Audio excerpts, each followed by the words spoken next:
सभी को जय मसीह की। एक और सप्ते में इस सबत के दिन में आप सभी से मिलने में, फिर से प्रभु की उपस्थिति में आप सभी से मुलाकात करने में हमें बहुत आनंद है। और इस समय जब हम परमेश्वर की स्तुति आराधना करने जा रहे हैं, मैं विश्वास करती हूँ कि आप सभी तैयार हैं, जोश के साथ भरे हुए हैं कि प्रभु की हमारे साथ मिलकर उसकी स्तुति आराधना कर सके।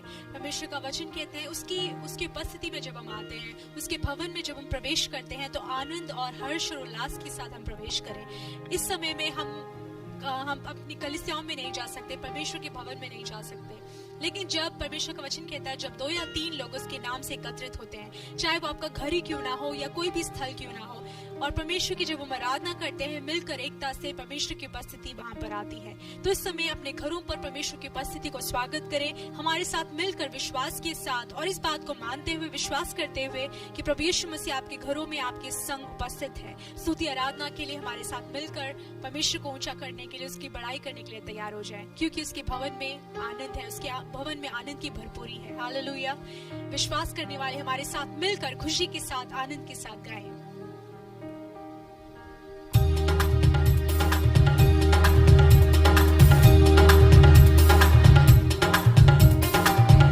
मुसीबत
जिस किसी के भी साथ हो, मुझे विश्वास है अपने परिवार के साथ आप उपस्थित हैं, लेकिन अपने परिवार के साथ मिलकर, अपने दोस्तों के संग है तो उनके साथ मिलकर परमेश्वर की स्तुति आराधना कीजिए। आज का दिन, सबत का दिन परमेश्वर का है, उसको हम परमेश्वर से छीने ना, उसको हम परमेश्वर से चुराए ना, उसको हम परमेश्वर को दे संपूर्ण तरीके से, पूरे दिल से, संपूर्ण इच्छा के साथ, जोर जबरदस्ती की वजह से नहीं, क्योंकि वो उसके योग्य है, क्योंकि ये दिन उसका है इसलिए हम उसको देंगे। हालेलुया।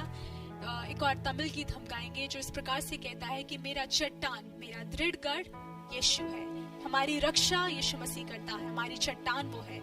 कन्मलयानवरे, मतलब मेरी चट्टान है प्रभु तू, मुझे हर प्रकार की परेशानियों से बचाने वाला तू है। इस बात को हमारे साथ बोलकर, अंगीकार करके इस गीत को गाएंगे। हर परेशानियों से परमेश्वर ने हमें रिहाई दिलाई है, हर संकट से, हर बीमारी से परमेश्वर ने हमें बचाया है। वचन कहता है अपने पंखों की आड़ पर वो हमें, आड़ के अंदर वो छुपा के रखता है। हम सभी ने मुर्गियों को देखा होगा किस प्रकार से किसी मुसीबत के आने पर, या किसी इंसान भी अगर आप उसके बच्चों के पास से, उसकी चूजों के पास से गुजरती है तो उन सभी को अपने पंखों की आड़ में वो ले लेती है। बारिश के समय में भी उन बारिश की बूंदों से बचाने के लिए, उनको भीगने से बचाने के लिए अपने पंखों की आड़ में वो मुर्गी ले लेती है, सारी मुसीबतों को अपने ऊपर आने देती है। उसी प्रकार से यीशु मसीह है, हमारा परमेश्वर है। हर मुसीबतों को हमारे डेरे के निकट आने से, हमारे शरीर के निकट आने से, हमारे परिवार के निकट आने से परमेश्वर बचाता है, अपने पंखों की आड़ पर रखकर हमें छुपा कर रखता है। हालेलुया। उस महान परमेश्वर के आइए गुणगान करें, आराधना करें।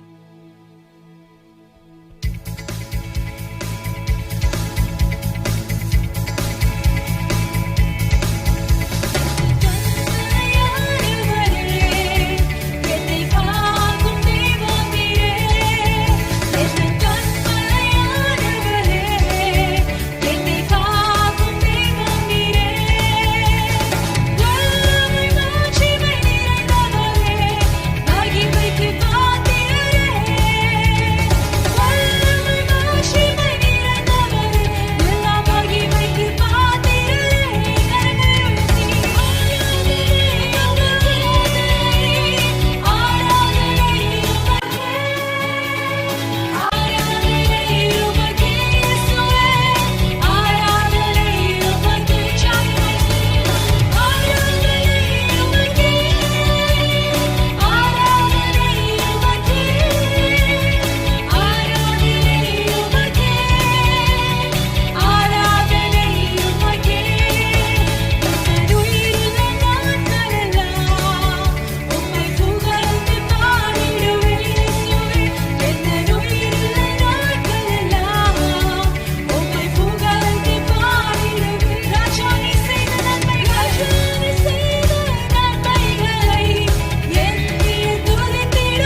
पंखों की आड़ पे हमें छिपा कर अभी तक संभाल कर आने वाला, हमारी चट्टान और हमारी ढाल बनकर हमें उत्साहित करने वाला परमेश्वर, उस परमेश्वर की आराधना करने से आप पीछे ना हटे। अपने संपूर्ण हृदय को खोलकर, अपने आप को उसकी उपस्थिति में उंडेल कर, अपने आप को तोड़कर उसके सामने उसकी उपस्थिति में मुंडेल दे। कहीं परमेश्वर मैं कुछ भी नहीं हूँ, मैं एक चिकनी मिट्टी के समान हूँ। परमेश्वर आप मुझे एक आकार दीजिए, आप मुझे तोड़कर फिर से बनाइए प्रभु जी। हम अपने आप को आपके हाथों में सौंपते हैं राजा, अपने आप को आपकी उपस्थिति में दंडवत करते हैं परमेश्वर। हालेलुया। सारी महिमा के योग्य परमेश्वर, आपकी उपस्थिति में जब हम आते हैं प्रभु जी, आप हर परेशानियों में, हर एक संकटों में, हर तूफानों में रास्ता बनाने वाले परमेश्वर, भंवर के बीच में आप महान कार्य को करने वाले परमेश्वर, आप हमारे आगे आगे चलिए। आइए हम सब अपने आप को एक समर्पण की भावना के साथ परमेश्वर की आराधना के लिए समर्पित करें। हमारे साथ मिलकर इस गीत को गाइए, परमेश्वर की उपस्थिति से भरकर उसकी आराधना कीजिए।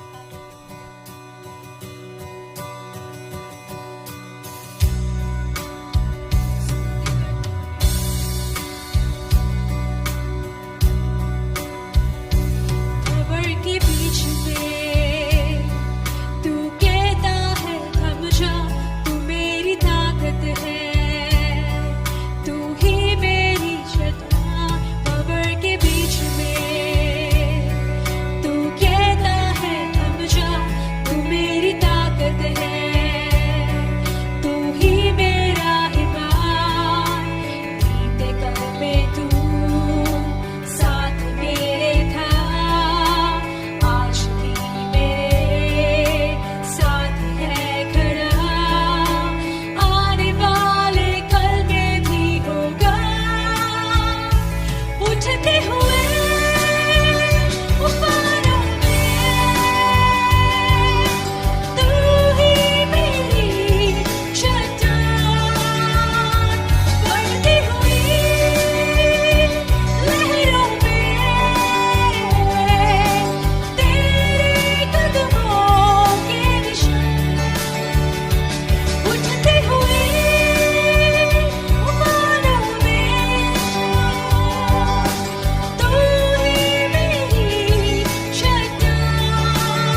कोई भी परेशानियां लहरों के समान उठकर हमारे पास आने की कोशिश करे, शैतान की कोई भी ताकत हम पर हावी होने की कोशिश करे, परमेश्वर हम विश्वास करते हैं और हम जानते हैं कि आप हमारे सामने खड़े हैं प्रभु जी।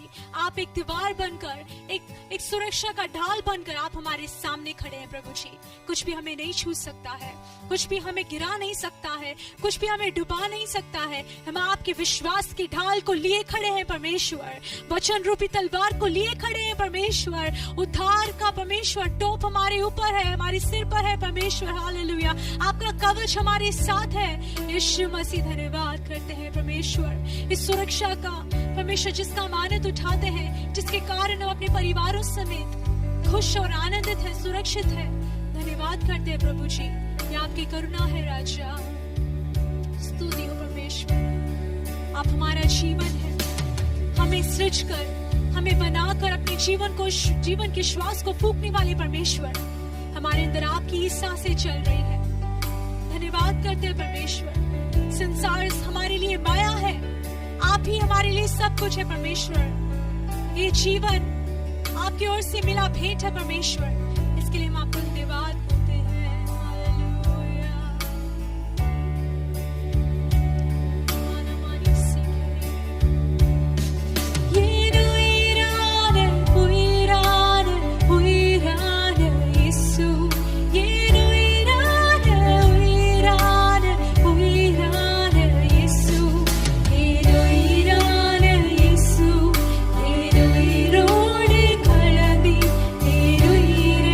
Naru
आपकी आराधना करते हैं प्रभु जी, हर प्रकार से आपको बड़ाई करते हैं परमेश्वर।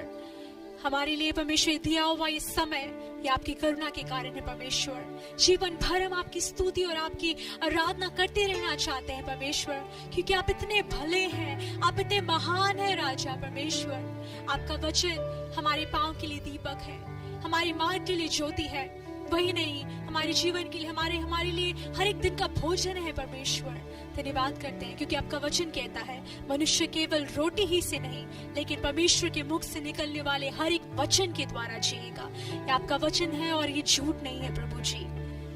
ओ परमेश्वर, हमारे जीवन के हर एक कमी घटियों में सिर्फ हमारे पेट भरने से परमेश्वर हमारा जीवन संपूर्ण नहीं होता। हमारे जीवन के लिए जो जरूरत है, जो शांति, जो आशीष है प्रभु जी, जो भी खुशी, जो भी समाधान हमारे जीवन में, रोजमर्रा के जीवन में आवश्यक है प्रभु जी, वो सभी कुछ आपकी ओर से हमारे लिए दिया जाता है। वो सभी कुछ आपकी ओर से हमारे लिए प्रदान किया जाता है प्रभु जी। हमारे बंद रास्तों को खोलकर आपने मार्ग उत्पन्न किया है प्रभु जी। अपने वचनों को लेकर आप हमें सिखाते हैं प्रभु जी। धन्यवाद करते हैं हर एक कार्यों के लिए। हम आपके आभारी हैं प्रभु जी। हमारे साथ मिलकर स्तुति आराधना कर रहे सभी को आपके हाथों में सौंप दे प्रभु जी। वचनों को लेकर उनको सिखाइए, उनके अकेलेपन को दूर कीजिए प्रभु जी। उनके जीवन में परमेश्वर आप जुड़ जाइए प्रभु जी। इस समय में प्रिय लोगों, अपने मुंह को खोलकर आप मांगिए, परमेश्वर यीशु मसीह को अपने जीवन में स्वागत कीजिए। उसके बिना हमारा जीवन अधूरा है। एक बार हम उसको स्वागत करके देखें, एक बार कहें कि यीशु मसीह मेरे जीवन में आप आइए। हमारे अकेलेपन को दूर करके, हमारे अधूरेपन को दूर करके, हर एक बंजरपन को दूर करके परमेश्वर आपके अपनी उपस्थिति से आपके जीवन को भरेगा। आपका जीवन पहले जैसा नहीं था वैसा हो जाएगा, बदल जाएगा। हालेलुया। जहाँ पर यीशु मसीह है वहाँ पर आशीष है। जहाँ पर यीशु मसीह है, जिसके भी जीवन में यीशु मसीह है, वो एक नई सृष्टि है। हालेलुया। विश्वास के साथ परमेश्वर को धन्यवाद दें, स्तुति करते हैं, धन्यवाद करते हैं प्रभु पिता परमेश्वर। इस समय में हमारी स्तुति और आराधना को आपने ग्रहण किया, एक सुगंध के समान परमेश्वर आपने स्वीकार किया, से धन्यवाद करते हैं। आपकी उपस्थिति को हमारी स्तुति और आराधना पहुंची है, इस बात पर विश्वास करते हैं प्रभु जी। लगातार हमारे हृदय को आपके हाथों में सौंपते हैं, हमारे जीवनों को आपके हाथों में सौंपते हैं, हमारे सिर से लेकर पांव की तलवों तक आपके हाथों में सौंपते हैं। इस समय में परमेश्वर, इस कठोर परिस्थिति में परमेश्वर जिससे संसार गुजर रहा है, हमें आपकी सुरक्षा की विशेष तौर से आवश्यक है प्रभु जी। हमें हर प्रकार से आप सुरक्षित रखकर, बाड़ा बांध कर प्रभु जी अपने लहू से परमेश्वर में कवर करके आप चलाएंगे। धन्यवाद करते हैं, सभी को आपके हाथों में सौंपते हैं प्रभु यीशु मसीह के नाम से प्रार्थना मांगते हैं, आमीन।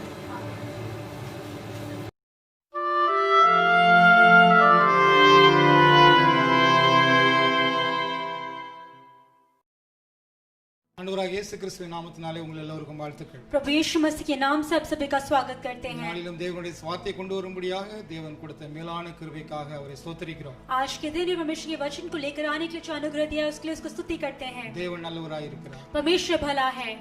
வசனம் சொல்லுகிறது, वचन कहता है கர்த்தரே ஆவியானவர், परमेश्वर आत्मा है, ஆவியானவர் எங்கே அங்கு விடுதலை உண்டு। और जहाँ पर पवित्र आत्मा है वहाँ पर छुटकारा है। சுத்த ஆவியானவர் இந்த நாளில் நம்ம மத்தியில் வந்து पवित्र आत्मा आज हमारे बीच में आकर ஆவி ஆத்மா சரீரத்திலே ஒரு விடுதலை கட்டளையிடுவார்। हमारे आत्मा प्राण शरीर में एक छुटकारे को देगा। அருமையான சகோதரனே சகோதரியே, प्रिय भाइयों और बहनों, இந்த நாளிலே எல்லாரும் ஒரு நன்மை எதிர்பார்த்து கொண்டிருக்கிறோம்। आज के दिन में सभी एक भलाई को देख रहे हैं। போராட்டம் நிறைந்த சூழ்நிலையிலும் கூட, इतनी परेशानियां भरी परिस्थिति में भी என்னுடைய வாழ்க்கையில ஏதாவது ஒரு நன்மை நடக்காதா, क्या मेरे जीवन में एक भलाई नहीं होगा, அப்படின்னு சொல்லி अनेகர் எதிர்பார்த்து கொண்டே இருக்கிறோம்। ऐसे अनेक से लोग उम्मीद करते हैं। அப்படி இருக்கிற சூழ்நிலையில ஆண்டவராகிய இயேசு கிறிஸ்து தன்னுடைய ஊழியக்காரனாகிய பவுல் மூலமாக நமக்கு வெளிப்படுத்துகிற ஒரு காரியம், ऐसे परिस्थिति में परमेश्वर यीशु मसीह ने अपने दास पौलुस के द्वारा एक कार्य को दर्शाया। ரோமர் 8 அதிகாரம் 28 வசனத்திலே, रोमियो 8वां अध्याय 28वां वचन, அவர் சொல்லுகிறார், அன்றியும் அவருடைய தீர்மானத்தின்படி, और वो वचन कहता है कि उसकी इच्छा के अनुसार அழைக்கப்பட்டவர்களாய்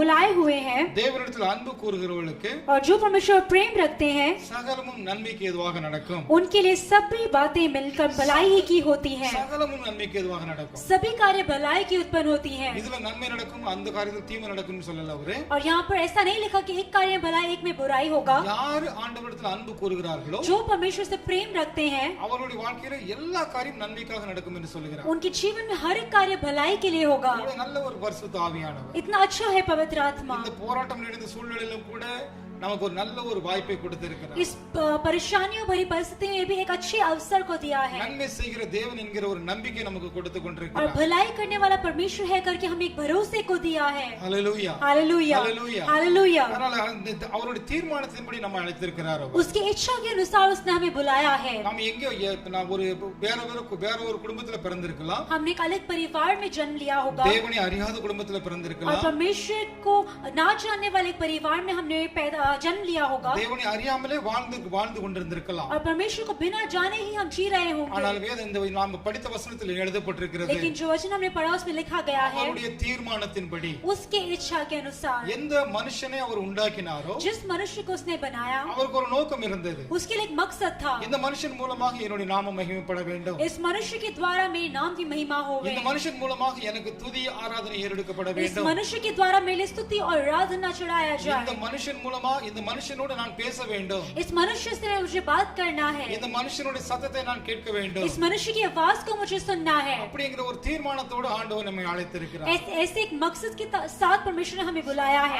அப்படி அழைத்த பின்பாக நாம் என்ன செய்து கொண்டிருக்கிறோம்? ऐसे बुलाने के बाद हमने क्या किया? அவரிடத்தில் அன்பு கூறுகிறோமா என்பது ஒரு பெரிய கேள்வி. और एक बहुत बड़ा प्रश्न है कि क्या हम उससे प्रेम रखते हैं? வேதத்தில் अनेகர் அழைக்கப்பட்டார்கள். और बाइबल में अनेक से लोग बुलाए गए. अनेகர் தேவனிடத்தில் அன்பு கூர்ந்தார்கள். अनेक से लोगों ने परमेश्वर से प्रेम रखा. अनेகர் அவரை விட்டு விலகியும் போனார்கள். और अनेक से लोग उससे दूर भी हो गए. ஆனால் ஆபிரகாமுடைய வாழ்க்கையை நாம் பார்க்கும் பொழுது लेकिन जब अब्राहम के जीवन को हम देखते हैं ஆதியாகமம் 12ஆம் அதிகாரம் 1ஆம் வசனத்திலே उत्पत्ति 12वां अध्याय पहला वचन में लिखा है அவன் புறஜாதியாரா இருந்த அதாவது ஆண்டவரை அறியாத ஒரு சூழ்நிலையில் இருந்த பொழுது और वो जब ऐसी परिस्थिति में था जब वो परमेश्वर को नहीं जानता था ஆண்டவர் அவனை அழைக்கிறார். परमेश्वर उसे बुलाते हैं. என்ன சொல்லுகிறார்? क्या कहते हैं? நான் காண்பிக்கும் தேசத்துக்கு நீ போ.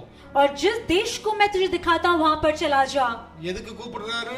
किस लिए बुलाते हैं? தெரியாது. नहीं पता. அங்க போனவர் என்ன நடக்கும்? और वहां पर जाने के बाद क्या होगा? தெரியாது. नहीं पता. அப்ப இந்த சூழ்நிலை நாம இருந்திருப்போம்னு சொன்னா अगर इस परिस्थिति में हम होते तो நம்ம இப்பவுமே நிறைய கேள்வி கேக்குறோம். ஏன் எதுக்கு எப்படி அப்படி சொல்லி கேள்வி கேட்டே இருப்போம். हम अभी भी बहुत से प्रश्न पूछते हैं कि क्यों ऐसा क्यों है.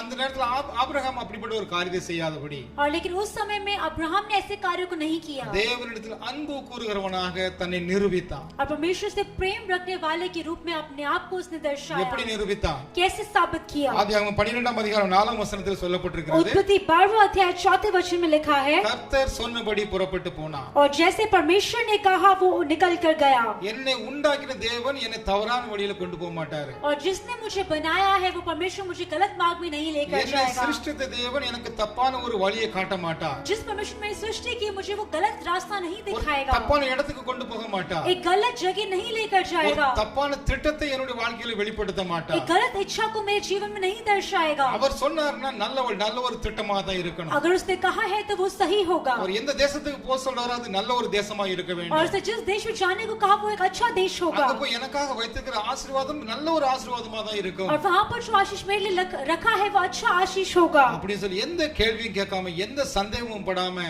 ஆண்டவர் என்னை அழைத்தார் அப்படிங்கிற விசுவாசத்தோட அவன் கடந்து சென்றான். और ऐसे बिना किसी संदेह के साथ बिना किसी प्रश्न के साथ परमेश्वर की आवाज को सुनकर वो निकल कर गया. ஹalleluya. हालेलुया. அப்படிப்பட்ட ஆபிரகாமுடைய வாழ்க்கையில் என்னென்ன காரியங்கள் நடந்தது என்று நீங்கள் வேதத்தில் படித்து நீங்கள் தெரிந்து கொள்ள முடியும். और ऐसे अब्राहम के जीवन में क्या-क्या कार्य हुआ आप वचनों को पढ़कर जान सकते हैं. எங்கேயாவது ஒரு இடத்துல ஆபிரகாம் வெட்கப்பட்டு போனான்னு சொல்ல முடியுமா? क्या कहीं पे एक जगह में हम ये बोल सकते हैं कि अब्राहम लज्जित हुआ? தோற்று போனான்னு சொல்ல முடியுமா? क्या कहीं बोल सकते कि वो हार गया? அப்படி கலங்கி போனான்னு சொல்ல முடியுமா? क्या बोल सकते कि वो व्याकुल हो गया? இல்ல.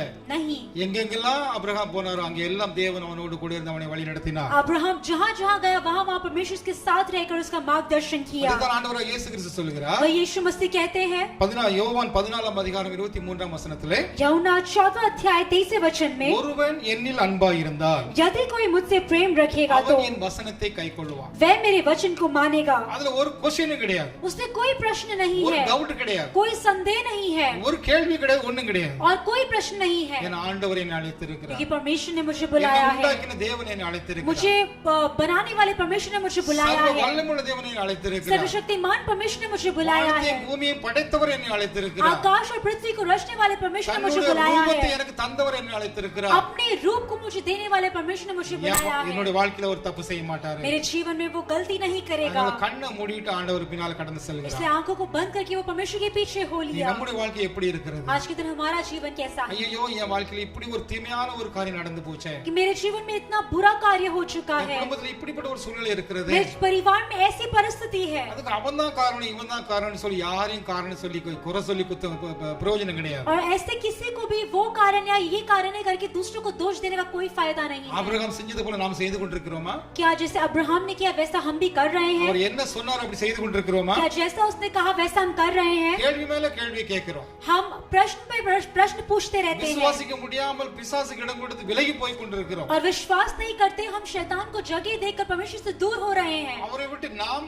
விலகி போவது மட்டுமல்லாமல் और उससे हम दूर ही नहीं होते மற்ற ஜனங்கள் தாவு இடறி போவதற்கும் காரணமாய் மாறுகிறோம்। और दूसरे लोग ठोकर खाते उसका हम एक जरिया बन जाते हैं। அன்பான சகோதரனே சகோதரி, प्रिय भाइयों और बहनों, இந்த போராட்டம் நிறைந்த சூழ்நிலையில் और इस परेशानी भरी परिस्थिति में ஆண்டவர் இன்னும் நமக்கு நன்மை செய்ய முடியும் என்று சொன்னார்। परमेश्वर अगर हमारे और भलाई कर सकता है तो நிச்சயமாக அவருடைய நியாய தீர்ப்பு சீக்கிரமா வரப்போகிறது, निश्चय उसका न्याय बहुत शीघ्र आने वाला है சீக்கிரமாய் வரப்போகிறார்। और वो शीघ्र आने वाला है। ஆனால் தனக்காக காத்திருக்கிறவர்களை தன்னோடு எடுத்துக்கொள்ளும்படியாக முதலில் வரப்போகிறார்। लेकिन जो उसके लिए इंतजार करते हैं उन्हें अपने साथ पहले लेकर जाने के लिए आने वाला है। हालेलुया। நீங்க ஆயத்தமா இருக்கிறீங்களா? क्या आप तैयार हैं? அந்த 10 கன்னிகைகளை நாம் பார்க்கும் பொழுது और उन 10 कन्याओं को जब देखते हैं அதுல 5 பேர் ஆயத்தமா இருந்தாங்க, और उसमें 5 लोग तैयार थे, 5 பேர் ஆயத்தமா இல்ல। लेकिन 5 लोग तैयार नहीं थे। 5 பேர் எப்படி ஆயத்தமா இருந்தாங்க? 5 लोग कैसे तैयार थे? அவங்களுக்கு ஒரு நம்பிக்கை இருந்துச்சு, उनके लिए उनके ऊपर एक भरोसा था, என்னுடைய மணவாளன் வரப்போகிறார்। मेरा दूल्हा आने वाला है। நீங்க சொல்ல முடியுமா? क्या आप कह सकते हैं என்னை ஏற்று என்னை எடுத்து செல்லும்படியாக என்னுடைய மணவாளன் வரப்போகிறார்। मुझे ले जाने के लिए मेरा दूल्हा आने वाला है। மத்திய ஆகாயத்துல எனக்காக வைத்து அவருக்கு எனக்காக ஆயத்தப்படுத்தி இருக்கிற அந்த விருந்திலே என்னை நான் பங்கு கொள்ளும்படியாக என்னை அழைத்து செல்லும்படியாக வரப்போகிறார்। क्या विश्वास करते कि मध्य आकाश में जो भोज तैयार किया है उसमें आपको लेकर जाने के लिए वो आने वाला है। ஐயோ உலகம் சிருஷ்டிக்கப்பட்டது முதல் ஆண்டவர் வர்றாருன்னு சொல்லிட்டு தான் இருக்கமே தவிர और संसार की सृष्टि से पहले से लेकर अब तक परमेश्वर आ रहे हैं कह रहे हैं, யாரும் வரலையே लेकिन अब तक कोई नहीं आया। அப்படின்னு நிறைய பேர் சொல்றாங்க। ऐसे बहुत से लोग कहते हैं, ஆனா अनफॉर्चूनेटली விசுவாசிகளாகிய अनेகர் சொல்லி கொண்டிருக்கிறாங்க। लेकिन दुर्भाग्यवश बहुत से विश्वासियां ये कह रहे हैं। நீங்க எப்படி இருக்கீங்க? आप कैसे हैं? சொல்றவங்க சொல்லிக்கிட்டே இருக்கட்டும், बोलने वाले बोलते रहेंगे, சொல்றவங்க அந்த எண்ணெய் குறைஞ்சு போச்சுன்னு வெளிய போய் வாங்க போறாங்களா அந்த கூட்டத்துல போய் சேர்ந்துகிட்டு और இருப்பாங்க। जो ऐसा बोलते हैं वो जिनका तेल खत्म हो गया और खरीदने चले गए उस झुंड में आते हैं। ஆண்டவர் உங்களை பார்த்து கேட்கிறார், लेकिन परमेश्वर आपको देखकर कहता है, என்னுடைய வருகைக்கு நீ ஆயத்தமா இருக்கிறாயா? क्या मेरे आगमन के लिए तू तैयार है? என்னுடைய திட்டத்துக்கு நீ ஆயத்தமா இருக்கிறாயா? क्या मेरे निर्णय के लिए, मेरी इच्छा के लिए तू तैयार है? உன்னுடைய வாழ்க்கையிலே நன்மை நடக்க வேண்டும் என்பதற்காக என்னுடைய வார்த்தையை நீ கைக்கொள்ளுகிறாயா? क्या आप तेरे जीवन में भलाई होने के लिए मेरे वचनों को तू पालन करता है? கிறிஸ்தவ வாழ்க்கை எப்படி வேணாலும் வாழலாம்னு சொல்ல முடியாது। और मसीह जीवन कैसे भी जी सकते हैं हम नहीं कह सकते। ஆண்டவர் நமக்குன்னு ஒரு ஸ்டாண்டர்ட் வைத்திருக்கிறார்। परमेश्वर ने हमारे लिए एक स्टैंडर्ड को रखा है। எப்படி நம்ம துணி போடுறதுல ஒரு ஸ்டாண்டர்ட் வச்சிருக்கிறோமோ, जैसे हमने कपड़े पहनने का एक ढंग रखा நம்ம है, வீட்டு காரியங்களுக்கு ஒரு ஸ்டாண்டர்ட் வச்சிருக்கிறோமோ, हमारे घर के कार्यों का एक ढंग रखा है, ஆண்டவர் தன்னுடைய காரியங்களுக்கு ஒரு ஸ்டாண்டர்ட் வைத்திருக்கிறார்। परमेश्वर ने अपने कार्यों के लिए भी एक ढंग को रखा நம்முடைய है। அதை வசனத்தின் மூலமாக நமக்கு வெளிப்படுத்தி இருக்கிறார்। उसने अपने वचनों के द्वारा हमें दर्शाया है। அதைத்தான் ஆண்டவர் இயேசு கிறிஸ்து இந்த உலகத்தில் வந்திருக்கும்போது சொன்னார், वही परमेश्वर यीशु मसीह जब इस संसार में आए उन्होंने कहा, நானே வழியும் சத்தியம் ஜீவனுமாய் இருக்கிறேன், मैं ही मार्ग सत्य और जीवन हूँ, அவரை அன்றி நாம் பிதாவிடத்தில் போக முடியாது। उसके सिवाय हम पिता के पास नहीं पहुंच सकते।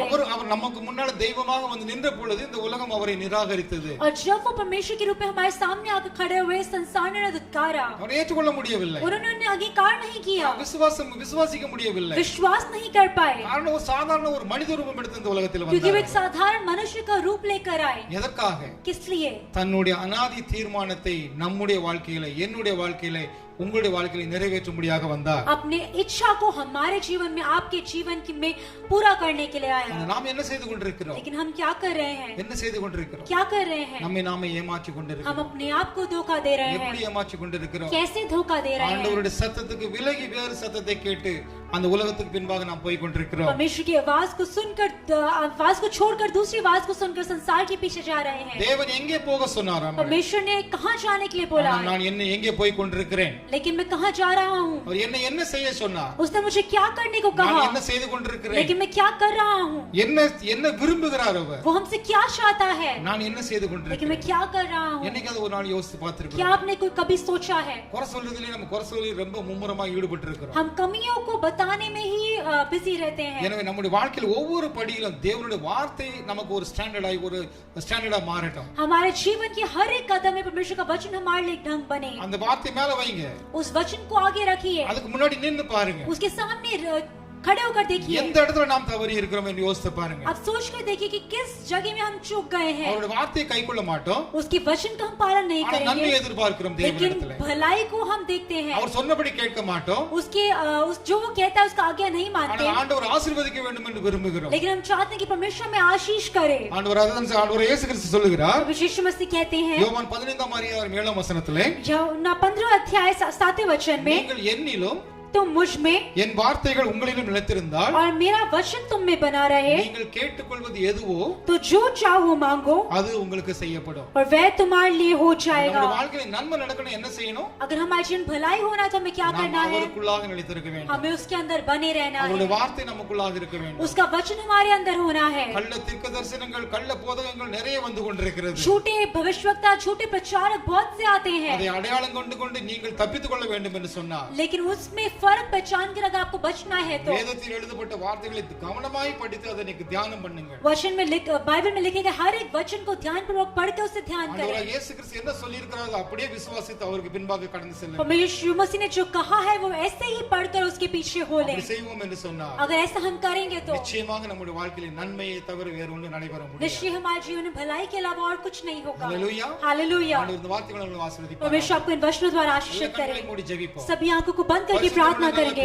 पवित्र अच्छे पिता, இந்த அருமையான வேளைக்காக ஸ்தோத்திரிக்கிறோம். इस अच्छे समय के लिए प्रार्थना करते ஜெபத்தை हैं। கேட்டீர் ஆண்டவரே. परमेश्वर आपने मेरी प्रार्थना को सुना, எங்களுடைய கர்த்தாவே நீங்களோடு பேசினீர் ஆண்டவரே. आपने हमसे बात किया, உங்களுடைய வார்த்தையில் நிலைத்திருக்கும்படி எங்களுக்கு கிருபை தாரும். आपकी वचनों में स्थिर रहने के लिए सहायता உங்களுடைய कीजिए, வசனத்தின் ஆழங்களை எங்களுக்கு வெளிப்படுத்தும் ஆண்டவரே. आपके वचनों की गहराई को हमें दर्शाइए। இப்ப கள்ள தீர்க்கதரிசிகளை நாங்கள் அடையாளம் கண்டு அவர்களை விட்டு விலகும்படியாக உங்களுடைய பரிசுத்த ஆவியான வல்லமை எங்கள் மேல் இறங்கி வரட்டும். झूठे भविष्यवक्ताओं को पहचान कर उससे दूर होने के लिए आपके सामर्थ को हम पर उंडे लिए। அப்படி செய்து நாங்கள் உம்மிடத்தில் அன்பாய் இருக்கிறதை நாங்கள் ப்ரூவ் பண்ண எங்களுக்கு கிருபை தாரும். ऐसा करके आपके प्रेम में हम स्थिर हैं इसे स्थापित करने में मेरी सहायता कीजिए। இதன் மூலம் உம்முடைய நாமத்துக்கு மகிமை உண்டாகட்டும். इसके द्वारा आपके नाम की महिमा होने पाए। ஜெபத்தை கேட்டதற்காக ஸ்தோத்திரம். प्रार्थना सुनने के लिए धन्यवाद। இயேசுவின் நாமத்தில் ஜெபிக்கிறோம் ஜீவன் நல்ல பிதாவே. यीशु मसीह के नाम से मांगते पिता, ஆமென். आमेन। நம்முடைய கர்த்தராகிய இயேசு கிறிஸ்துவின் கிருபையும் प्रभु यीशु मसीह का अनुग्रह, பிதாவாகிய தேவனுடைய அன்பும் पिता का प्रेम பரிசுத்த ஆவியானுடைய அந்யோன்ய और ஐக்கியம் पवित्र आत्मा की सहभागिता இன்னும் சதா காலமே நம்மோடு கூட இருப்பதாக. आज से लेकर सदा काल तक हम सभी के साथ रहे। ஆமென். आमेन। என் ஆத்மாவே கர்த்தரை ஸ்தோத்திரி, हे मेरी आत्मा परमेश्वर की स्तुति कर, என் முழுவதுமே பரிசுநாம ஸ்தோத்திரி. हे मेरे पूरे मन परमेश्वर की स्तुति என் कर, ஆத்மாவே கர்த்தரை ஸ்தோத்திரி. हे मेरी आत्मा परमेश्वर की स्तुति कर, கர்த்தர் செய்த சகல உபகாரங்களையும் மறவாதே. परमेश्वर की भलाइयों को ना भूलना। आमेन।